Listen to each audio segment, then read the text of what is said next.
அவுதுபில்லாஹி மினஷ் ஷைத்தானிர் ரஜீம். பிஸ்மில்லாஹிர் ரஹ்மானிர் ரஹீம். அன்பார்ந்த நேயர்களே, பலஸ்தீன் மீட்பு போர் 276வது நாளை அடைந்திருக்கிறது. இந்த போரினுடைய நித்திய நிகழ்வுகள் இந்த சேனலிலே தான் தொடர்ந்து வருகிறது, வைகரை விஷன். அதை நீங்கள் தொடர்ந்து பார்க்க வேண்டும். அத்தோடு சப்ஸ்கிரைப் பண்ண வேண்டும், ஆதரவு தர வேண்டும். நேற்று இஸ்ரேலில் இருந்து வெளிவந்த 2 பெரும் அறிவிப்புகளை முதலில் எடுத்துக்கொள்வோம். ஒன்று, ஜோ கேலண்ட் என்ற இஸ்ரேலுடைய இராணுவ அமைச்சர் நத்தியானுவிடம், நம்மளிடத்தில் சண்டையிடுவதற்கு படைகளும் இல்லை, ஆயுதங்களும் இல்லை. காசாவிலும் நார்தன் இஸ்ரேல் என்ற வடக்கு இஸ்ரேலிலும் நாம் மிகவும் அசிங்கமானதொரு தோல்வியை சந்திக்கிறோம். ஆகவே இப்பொழுது இருக்கின்ற இந்த போர் நிறுத்த ஒப்பந்தத்தில் கையெழுத்து போட்டு பிரச்சனையை முடித்து விடுங்கள். இது ஒரு அறிவிப்பு.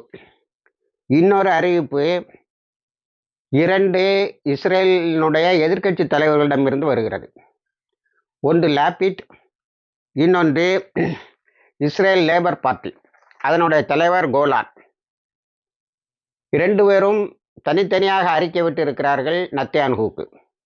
என்னவென்று சொன்னால், நீ இஸ்ரேலை காப்பாற்று, போர் நிறுத்தத்தில் கையெழுத்திடு, நாங்கள் 2 கட்சியும் ஒன்றாக சேர்ந்து உன்னை உன்னுடைய ஆயுள் இருக்கும் வரைக்கும் பிரதம அமைச்சராகவே வைத்திருப்போம். நாம் பிரதம அமைச்சர் பதவியை இழந்து விடுவோம், அதன் பின் சிறைக்கு தள்ளப்படுவோம் என்ற அச்சத்தில் நீ இந்த யுத்தத்தை தொடர்ந்து கொண்டு இருக்கிறாய். அது இஸ்ரேலை அழித்து கொண்டு இருக்கிறது, கண்கூடாக பார்க்கிறோம். ஆகவே நீ போர் நிறுத்தத்தை ஒத்துக்கொள், அழைத்து செல்லப்பட்ட அந்த ஹாஸ்டேஜ் என்பவர்களை மீட்டு கொண்டு வா. உன்னுடைய இப்பொழுது இருக்கின்ற அதிதீவிரவாத கட்சிகளாகிய ஃபினான்ஸ் மினிஸ்டர் சொம்டோசிக்குடைய கட்சியும், பென்கர் என்று சொல்லக்கூடியவனுடைய நேஷனல் செக்யூரிட்டி கவுன்சில் என்ற கட்சியும் ஆதரவை பின்வாங்கினால் கூட எங்களுடைய ஆதரவால் நீ பிரைம் மினிஸ்டராக இருக்க முடியும். நீயே வாழ்நாள் எல்லாம் உட்கார்ந்து ஆலிசூல் உலகமெல்லாம் நீயே ஆளு. ஆனால் இப்பொழுது இஸ்ரேலை காப்பாற்று, அதற்காக போர் நிறுத்தத்தில் கையெழுத்து போடு. இனி போராளிகள் குழுக்கள் நாங்கள் வரமாட்டேன் என்று சொன்னால் நீ அதோடு அழிந்து போவோம். நம்பர் 1. நம்பர் 2, இப்பொழுது போராளிகள் குழுக்கள் சற்று விட்டு தந்திருக்கிறார்கள். ஒருவேளை அவர்கள் காசாவில் ஏற்படுகின்ற அழிவை மனதில் வைத்துக்கொண்டு அப்படி செய்கிறார்களா என்ன என்று தெரியவில்லை. இதுதான் சரியான நேரம் என்று சொல்லியிருக்கிறார்கள் 2 எதிர்க்கட்சி. இந்த 2 அறிவிப்பும் எதை காட்டுகிறது என்று சொன்னால், இஸ்ரேல் போர்க்களத்தில் மிக கேவலமான தோல்விகளை சந்தித்து கொண்டிருக்கிறது என்று. இன்னும் ஒரு அறிவிப்பு இஸ்ரேலிடமிருந்து, அதாவது இஸ்ரேலுடைய மேரிவ், ஹரஸ் என்ற பத்திரிகைகள் எல்லாம் ஒன்றாக சேர்ந்து ஒரு அறிவிப்பை சொல்கின்றன. டெல் அவிவ் இன் எ கேட்டாஸ்ட்ரோபிக் சிச்சுவேஷன், பேரழிவில் இஸ்ரேலினுடைய அன்றைய தலைநகர், இன்றைக்கு அதுதான் சர்வதேச அளவில் தலைநகர், அந்த டெல் அவிவ் அழிந்து கொண்டு இருக்கிறது, பேரழிவுக்கு உள்ளாகி கொண்டு இருக்கிறது என்று. அப்படியானால் அங்கு என்ன நடக்கிறது? நேற்று நீங்கள் சோசியல் மீடியாவையோ அல்லது விஷுவல் மீடியாவையோ பிரிண்ட் மீடியாவையோ எடுத்து பார்த்தால், அதாவது அச்சு ஊடகம், சமூக தளங்கள், அதே போல சினிமா போன்ற செய்தி சேனல்கள் தருகின்ற செய்திகளை எல்லாம் பார்த்தால், ஒரு பெரிய போராட்டம் இஸ்ரேலில் ஜெருசலத்தில் எங்கே வரைக்கும் என்று சொன்னால், நத்தியான்ஹூ வீட்டை சுற்றி, எல்லா அமைச்சர்களுடன் வீட்டை சுற்றி லட்சக்கணக்கில் இருப்பார்கள் மக்கள். 10s of 1000 என்று தான் இஸ்ரேலிய பத்திரிகைகளே போடுகின்றன. இவையெல்லாம் இஸ்ரேல் மிகப்பெரியதொரு நெருக்கடியில் இருக்கின்றது என்பதை எடுத்து காட்டுகின்றது. அடுத்து, நேற்று போர்க்களத்துக்கு நாம் வருவோம் என்று சொன்னால், டெல் அல் ஹவ்வாவில் ஒரு திடீரென்று இஸ்ரேலிய படைகள் அந்த இடத்தை சுற்றி வளைத்தன. அவர்கள் இதை ஹமாஸ் எதிர்பார்த்திருக்காது என்று நினைத்தார்கள். ஆனால் அங்கே நிலவெடி குண்டுகளை பதித்திருந்தார்கள் என்பது அவர்கள் திடீர் என அந்த தாக்குதலை நடத்திய போதுதான் தெரிகிறது. சென்ற அத்தனை பேரும் பெரிய அளவில் காயம்பட்டார்கள், 17 பேர் இறந்தார்கள் என்று இஸ்ரேல் இராணுவமே ஒத்துக்கொள்கிறது. இன்னொரு அறிக்கையில் 23 பேர் 24 மணி நேரத்தில் காயம்பட்டார்கள் என்று இஸ்ரேலிய இராணுவம் சொல்லுகிறது. அதே போல ரஃபா பகுதியில் ஒரு வீட்டுக்குள்ளால் அவர்கள் இருந்திருக்கிறார்கள், அதை தாக்கி இருக்கிறார்கள். ரஃபா ஃபுல்லா போய் இஸ்ரேலுடைய கண்ட்ரோலில் இருந்து போயிட்டு இருந்தான்னு சொல்லணும். ஏனென்று சொன்னால், நேற்று இஸ்ரேல் தரக்கூடிய ஒரு செய்தி, ஒரு அறிக்கை என்னவென்று சொன்னால், எகிப்திடம் சென்று நீ பிலாடெல்பியா ஆக்சிஸுக்குள்ள போற டனலை நிறுத்துற மாதிரி அங்கே ஒரு சுவரை கட்டி எழுப்ப வேண்டும். ஏனென்று சொன்னால், அங்கிருந்து உணவுப் பொருட்களும் அதன் வழியாக ஆயுதங்களும் செல்லுகிறது என்று இஸ்ரேல் எகிப்தை கேட்டுக்கொண்டிருக்கிறது. எகிப்து என்ன பதில் சொல்லிச்சுன்னு தெரியல. ஆனா சில மேலை நாட்டு ஊடகங்கள் எகிப்து நான் அந்த சுவரை எழுப்புவேன் என்று சொன்னதாக சொல்லுகிறார்கள். அப்போ இது எதை காட்டுகிறது என்று சொன்னால், ரஃபால எல்லா டனலையும் அழிச்சிட்டேன். நம்ம 9 மாசத்துக்கு முன்னாடி, இந்த யுத்தம் தொடங்கி 9 மாசத்தை தாண்டி சென்று கொண்டு இருக்கிறது. 9 மாசத்துக்கு முன்னாடி சொன்னோம், அங்க இருக்க லேம்பிரித்துன்னு சொல்லி டிஸ்கிரைப் பண்ணக்கூடிய, அதாவது சுத்தி வரக்கூடிய சுரங்கப்பாதைகள், அது நல்ல தெரிஞ்சவன் தான் அதுக்குள்ளால இறங்கினா வெளியில வருவான், இல்லைன்னா பைத்தியக்கார மாதிரி சுத்திட்டு தான் இருக்க வேண்டி வரும். இப்போ இந்த இது வழியா நிறைய உணவுப் பொருட்களும் ஆயுதங்களும் வந்து கொண்டே இருக்கின்றன என்பதை இஸ்ரேல் 9 மாதம் கழித்து கண்டுபிடித்திருக்கிறது. ரஃபால போய் 2.5 மாசம் ஆச்சு.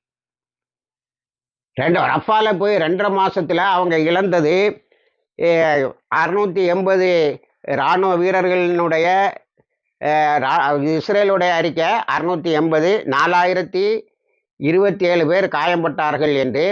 ஆனால் நேற்று இஸ்ரேலிய ஊடகங்கள் எல்லாம் சேர்ந்து ஒரு பெரிய போராட்டத்தை நடத்தி இருக்கின்றன மருத்துவமனைகளுக்கு முன்னால். இங்கே என்ன ஹெலிகாப்டர் வந்து போயிட்டு இருக்கு, எவ்வளோ பேர் செத்தான் எவ்வளோ பேர் காயம்பட்டாங்கிறத சொல்லவே மாட்டேங்கிறீங்க, நீங்கள் எல்லா உண்மையான தகவலையும் மக்களுக்கு முன்னாலே வைக்கணும்னு. இப்போ லட்சக்கணக்கில் போராடக்கூடிய இஸ்ரேலிய மக்களுக்கு, டெல்லவியில் போராடக்கூடிய மக்களுக்கு உண்மையான ஃபிகர், உண்மையான அழிவு, எவ்வளவு சேதாரம் ஏற்பட்டு இருக்கிறது என்பது தெரிந்தால் அந்த போராட்டம் பன்மடங்காகும் என்றுதான் செய்தியை மறைக்கிறார்கள். ஆனால் இப்பொழுது ஜோ கேலண்ட் எதையும் மறைப்பதாக தெரியவில்லை. அதனால ஹாஸ்பிட்டல் அத்தாரிட்டிஸுக்கு அழுத்தம் கொடுக்கிறார்கள் என்று நெட்வொர்க் 12 சொல்லுகிறது. அதே போல நேற்று நார்தன் இஸ்ரேல்ல போயிருக்கான், ரொம்ப பெரிய இது மாதிரி, அங்க பெரிய சாம்பியன் மாதிரி அங்கே போயிருக்காங்க. அங்கேயும் அடி வாங்கியிருக்கிறார்கள், நிறைய அளவில் பாதிக்கப்பட்டு திரும்ப ஓடி இருக்கிறார்கள். இப்போ நார்தன் இஸ்ரேல் எப்போ 9 மாதத்துக்கு முன்னாடி எங்கள் கண்ட்ரோலில் இருக்குன்னு சொன்னவன் இப்போவும் தோற்று ஓடுறாங்கிறத சேனல் நெட்வொர்க் 12ங்கிற சேனல், இஸ்ரேலிய சேனல் சொல்லுகிறது. அடுத்தது இஸ்ரேலில் நார்தன் காசா. அப்போ நார்த்து பகுதி உன் கையில் இல்லை. நார்தன் காசாவில் 82வது பட்டாலியன் இன் 7th சாரா கோலானி பிரிகேட்ஸ். இந்த கோலானி பிரிகேட்ஸ் தான் ஒரு தினம் ட்ரெயின் பண்ணதுக்கு நான் பல கோடி டாலரை செலவழிக்கிறோம்னு சொன்னது, அது அடி வாங்கியிருக்கு. 500 நாமர் ஏபிசி, அதாவது நாமருங்கிறது மர்காவை விட அதிகமான ஆட்களை ஏற்றி சொல்லுதுன்னு ஆரம்பத்தில் டிஸ்கிரைப் பண்ணாங்க. அது ஆர்ம்டு பர்சனல் கேரியர், அதாவது இராணுவத்தை ஏற்றி சொல்லுகின்ற பீரங்கி வாகனம், அது 500 அளிக்கப்பட்டு இருக்கிறது. திடீர்னு வரக்கூடிய ஒரு செய்தி, இதை மேரிவ் என்ற ஹீப்ரூ சேனல் சொல்லுகிறது. மெர்காவா ஆயிரக்கணக்கில் போச்சு, இருந்தது அவ்வளோ. இப்போ இருக்கிறத ரிப்பேர் பண்ணி தான் இனிமேல் லெபனானு கூட சண்டைக்கு போகணும்னா போகணும், அது நடக்காது. ஆக பெரிய அளவில் நேற்று நார்தன் இஸ்ரேல், நார்தன் காசா, சதர்ன் காசா, ரஃபா இவற்றில் அடி வாங்கி இருக்கிறது. எந்த அளவுக்கு என்று சொன்னால், நெட்சாரிம பாலஸ்தீன இஸ்லாமிக் ஜிஹாதோட அல் குட்ஸ் கையகப்படுத்தி விட்டது என்றே சொல்ல வேண்டும். இதை மெஹர் நியூஸ் ஏஜென்சி சொல்லுகிறது. அதாவது 1000 ஃபைட்டர்ஸ் ரிட்டர்ன் ஆகியிருக்காங்க. எங்கே இருந்து? நெட்சாரிம் பகுதியில் இருந்து. என்ன விட்டா போதுகான்னு ஓடிருக்கான். நாகல் ஓஸை தாக்கியிருக்காங்க. நாமர் என்ற இடத்தை தொடர்ந்து தாக்கி கொண்டு இருக்கிறார்கள். அதை ஒரு இஸ்ரேலிய இராணுவ அனலிஸ்ட் என்ன சொல்லாருன்னு சொன்னால், வெப்னாக் என்ற செய்தி சேனலில் இஸ்ரேல் காசாங்கிற சதுப்பு நிலத்தில் மாட்டிக்கொண்டது, சேருக்குள்ளால் மாட்டிக்கொண்டது, அது மீளவே முடியாது என்று. ஆகவே எல்லாரும் ஒட்டுமொத்தமா எந்த அளவுக்கு எதிர்கட்சி போயிட்டானா, நீயே ஆயுள் பரியந்தவும் பிரைம் மினிஸ்டர் ஆரியா, இந்த சண்டையை நிறுத்துன்னு சொல்லக்கூடிய அளவுக்கு போய் விட்டார்கள். அடுத்தது இந்த வெஸ்ட் பேங்க்ல நேற்று ஒரு commander of central command for Israeli army, இஸ்ரேலினோட இராணுவத்தினுடைய மத்திய பகுதியின் தளபதி என்ன சொல்லியிருக்கிறாருன்னா, what is happening in West Bank now in West Bank poses a threat to Israeli survival. Israel இனி இருக்குமா இல்லையாங்கிற அங்கே நடக்கிற சண்டை தான் காட்டுது. வெஸ்ட் பேங்கில் எக்கச்சக்கமாக குடியிருப்புகளை கட்டினான். ஏன்னா நார்தன் இஸ்ரேல், அதாவது லெபனான் பார்டர்ல இருந்து ஓடி வந்தவங்க, மற்ற பகுதிகளில் இருந்து ஓடி வந்தவர்கள், அதாவது காசா வளாகத்திலிருந்து ஓடி வந்தவர், இவங்களெல்லாம் வெஸ்ட் பேங்கில் குடியமர்த்திடலான்னு. இங்கே ஜெருசலத்தான இடத்த பிடுங்கி பைத்துல் மோதஸை சுற்றியெல்லாம் குடியிருக்கலான்னு பார்த்தா அங்கே எரிஞ்ச தீயில ஓடி போயிட்டான். இப்போ வெஸ்ட் பேங்கில் எக்கச்சக்கமாக குடியிருப்புகளை கட்டி கொண்டே இருந்தான். இப்போ போராளிகள் சரியாக அந்த குடியிருப்புகளை தாக்க தொடங்கி விட்டார்கள். ஆனால் அவனும் ஓடி வாரான். நேற்று ஒரு செய்தி என்னன்னா, புதுசா வெஸ்ட் பேங்க் செட்டிலர்ஸ், அதாவது வந்தேரிகள் தங்களுக்குன்னு ஒரு பஃபர் சோன், ஒரு பாதுகாப்பு வளையத்தை உருவாக்கிட முனைந்தார்கள். பல பாலஸ்தீன அல் குட்ஸ் பிரிகேடு அதை தகர்த்து நிறைய பேர் ஷஹீதாயிருக்காங்க. ஆனால் இதை நம்ம சொல்லும்போது இன்னொன்று மனசில் வச்சு இன்னும் நிறைய கொலை செய்கிறான். ஜெனின்ல நிப்ரஸில் நேற்று துக்காரம் என்ற இடத்தில் நிறைய இளைஞர்களை அரெஸ்ட் பண்ணியிருக்கான், நிறைய குடியிருப்புகளை காலி பண்ணியிருக்கான். ஆனால் அங்கே மரணங்கள் நிறைய நடக்கிறது என்பதுதான் தெரிகிறது. ஆனால் இவர்கள் காசா பகுதியில் மரணித்த 38,193 பேர், நேற்று 55 பேர் அதிகம். காயம்பட்டவர்கள் 87,300, 87,903, 123 பேர் நேற்று மற்றும் அதிகமாக காயம்பட்டதாக சொல்கிறார். இந்த கணக்கு இந்த வெஸ்ட் பேங்கை கணக்கில் எடுக்கலைன்னு நினைக்கிறேன். வெஸ்ட் பேங்கில் நிறைய போகுது, நிறைய இழப்புகள் வருது. ஆனால் அத்தனை இழப்புகளுக்கு மேலே நின்று அவர்கள் சண்டை போட்டு கொண்டு இருக்கிறார்கள்.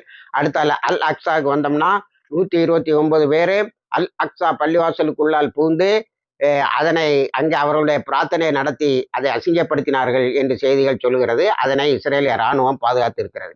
இனி ஹிஸ்புல்லாவினுடைய அட்டாக்கு வரும்போது வழக்கமான பகுதிகளை தான் தாக்குகிறார்கள். அதில் ஒரு செய்தி என்னன்னா, கரார் ட்ரோன்ஸ் என்று வந்து அவர்கள் இப்பொழுது புதுதாக சேர்த்திருக்கிறார்களாம். இதனுடைய தாரதமியங்களை பற்றி இஸ்ரேலுடைய பத்திரிகைகளும் சேட்டலைட் அப்சர்வேஷன் சொல்லக்கூடிய சேட்டலைட் வழியாக அதனுடைய இதை எடுப்பவர்களும் என்ன சொல்லுகிறார்கள்னா, இதுக்கு ரேஞ்ச் 1000 கிலோமீட்டர் போய் தாக்க முடியும். ஸ்பீடு வந்து 700 இருந்து 900 km/h. இது 3 அன்ஆர்ம்டு ஆர்மி இதை கையில் கொண்டு போக முடியும். அன்ஆர்ம்டு வெஹிக்கிள்னு சொல்லோம்ல, அது 3ன்னா ஒன்றா சேர்ந்தா எப்படியோ அது ஒன்று. இதுக்கு கண் உண்டு, இது ஸ்பை பண்ணும், அதுக்கப்புறம் ஸ்பேஸை போய் அடிக்கும். இதனுடைய ஆல்டிடியூடு 35,000 ஃபீட்டு மேலே வானத்தில் உயரத்தில் பறக்கும். 1000 கிலோ தூக்கிட்டு 35,000 இதில் பறக்குமா. அது இவங்களுடைய எந்த லேடர்லையும் நிற்காது, எந்த ரேடரும் அதை கண்டுபிடிக்க முடியாது. இவங்களே பாராட்டி கொள்கிறார்கள். இதை இப்பொழுது ஹிஸ்புல்லா ஒரு முழு அளவு யுத்தம் வந்தால் பயன்படுத்துவது என்று இருக்கிறது. ஆகவே இந்த அட்டாக்கு நம்மளை ஒன்றுமில்லாமல் ஆக்கிவிடும். ஆகவே போர் நிறுத்தத்துக்கு இப்பொழுது கிடைத்திருக்க வாய்ப்புகளை பயன்படுத்தி கொள்ளுங்கள் என்று இஸ்ரேலிய இராணுவத்தினர் சொல்லிக்கொண்டே இஸ்ரேலிய இராணுவத்தில் சொல்லியிருக்கிறார்கள். அடுத்து ஹிஸ்புல்லா வந்து நேற்று பயங்கரமாக தாக்குதல், கலீலில் ஒரு முக்கியமான கமாண்டர் இறந்து போயிட்டாரு. அமெரிக்காவிலிருந்து வந்து ட்ரோன்ஸை எப்படி தாக்குறதுன்னு பயிற்சி கொடுத்துக்கிட்டு இருந்த ஒரு அமெரிக்க தளபதியும் இறந்திருக்கிறார். அமெரிக்கா அந்த மிதவை போர்ட்ஃபோலியோ நிறைய தளபதியும் நிறைய ட்ரைனர்ஸும் தான் கொண்டு வந்து இறக்கிருக்கு. ஒரு பொட்டலம் சாப்பாடை கூட கொண்டு வரல. ஆனால் அது சொன்னிச்சு, மிதவை துறைமுகம் என்பது உணவுப் பொருட்களை கொடுப்பதற்குத்தான் என்று. அடுத்தது ஹவுத்தீஸிலிருந்து பெரிய அளவில் ஒன்றும் இல்லை, ஆனால் 4 ட்ரோன்ஸை வந்து நாங்கள் தாக்கினோம்னு அமெரிக்க படைகளும் ஆங்கில நாட்டு படைகளும் சொல்லி இருக்கின்றனர். அடுத்தது சீஸ்ஃபயருங்கிறது சரண்டர்னு இவன் யாரு, நெத்தன்யாஹூ. ஆனால் எதிர்கட்சிகளும் இராணுவ தளபதிகளும் இராணுவ நோக்கர்களும் என்ன சொல்கிறாங்கன்னா, அசிங்கமான தோல்விக்கு முன்னால் இந்த சீஸ்ஃபயர் வந்து ரொம்ப நல்லது என்று சொல்லியிருக்கிறார்கள். இந்த கேலண்டு நேற்று பத்திரிகைக்கு பேட்டி கொடுக்கும்போது பொதுவான பேட்டியில் நான் மட்டுமா சீஸ்ஃபயரை சொல்கிறேன் என்று சொல்லிட்டு அவர் பட்டியல் போடுகிறார். அதாவது த ஹோல் ஆஃப் இஸ்ரேல் மக்கள் அத்தனை பேரும் போர் நிறுத்த வேண்டும் என்கிறார்கள். இஸ்ரேலிய ஆர்மி வேணுங்கிறது, இஸ்ரேலினுடைய நுண்மான் நுழைபுலம் நிறைந்த மொசாது வேணும்னு சொல்லுது. சின்பத் என்ற உள்நாட்டு உளவுத்துறை வேண்டும் என்று சொல்லுகிறது. Prisoners of war and missing persons centre இவங்களும் வேணும்னு சொல்றாங்க. இவங்க எல்லாரும் தோஹாலையும் கத்தார்லையும் குடியிருந்துட்டு இருக்கிறாங்க. எப்படியாவது நம்ம ஒரு போர் நிறுத்தத்தை கொண்டு வர வேண்டும் என்று மேஜர் ஜெனரல் நிட்சான் ஆலோன் என்பவர் மிகவும் அழுத்தம் தந்து கொண்டு இருக்கிறார். தோல்விக்கு முன்னால், அசிங்கமான தோல்விக்கு முன்னால் நாம் போர் நிறுத்தத்தை நிறுத்தி விடுவோம் என்று. அது மட்டுமா, ஐக்கிய நாடுகள் சபை நமக்கு இதுவரைக்கும் உதவி செய்து கொண்டிருந்த அமெரிக்கா, 149 உலக நாடுகள், இவை எல்லாம் தான் போர் நிறுத்த வேண்டும் என்று சொல்லுகிறது. ஆனால் நான் மட்டும்தான் தோற்று போய் விடுவோம் என்று பயங்காட்டுவதாக நத்தியானுகு அறிக்கை விடுகிறார். அது தவறு என்று சொல்லியிருக்கிறார். இப்படி இந்த யுத்தம் தொடர்ந்து கொண்டு இருக்கிறது. இன்ஷா அல்லாஹ் இணைந்திருங்கள். எல்லா தகவலையும் உங்களுக்கு கொண்டு வந்து சேர்க்கிறோம். சப்ஸ்கிரைப் பண்ணுங்க, கமெண்ட் பண்ணுங்க.